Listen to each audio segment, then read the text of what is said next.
Bonjour, comme chaque année, COFAS organise le colloque Risque Pays. Il aura lieu pour 2015 le 27 janvier au Carrousel du Louvre. L'idée est en une journée de faire le tour du monde des grandes questions internationales et économiques et de réunir à la fois des chercheurs, des représentants d'entreprises, des banquiers pour discuter et débattre. La matinée du colloque Risque Pays 2015 sera centrée autour de 3 sujets majeurs pour l'économie mondiale. Le premier, c'est celui de la déflation, du risque de déflation en Europe. C'est un sujet qui n'est pas encore avéré. Pour le moment, l'inflation globale en zone euro reste positive, mais elle est très basse. Cela, effectivement, a un impact sur la croissance, cela a un impact sur le comportement des consommateurs et des entreprises. Enfin, surtout, cela a un impact très fort sur les politiques monétaires qui vont être décidées par la BCE.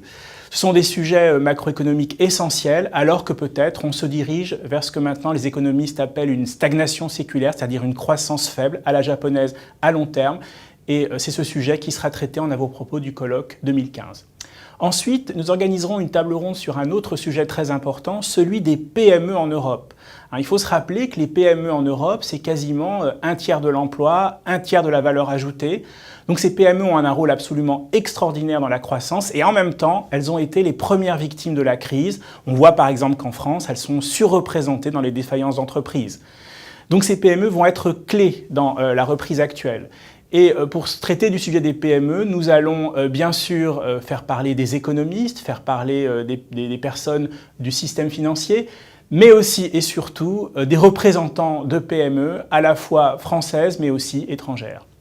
Et puis le troisième sujet, c'est un sujet important parce que dans cette période de reprise, on le sait, j'ai déjà parlé de la stagnation séculaire, ce fameux problème de la croissance faible, mais peut-être que cette croissance faible sera peut-être plus forte s'il y a des innovations technologiques. Alors ces innovations technologiques, elles ont un rôle très important dans l'accélérateur des croissances historiquement, mais elles peuvent aussi poser des problèmes. Actuellement, avec la révolution numérique, beaucoup d'industries doivent s'adapter et si elles ne s'adaptent pas, elles prennent le risque de mourir. Et c'est donc sur ce sujet à la fois un impact positif, mais aussi peut-être négatif de ces innovations qui sera débattu à nouveau par des chercheurs, par des représentants du monde des entreprises, mais aussi par un philosophe, Luc Ferry.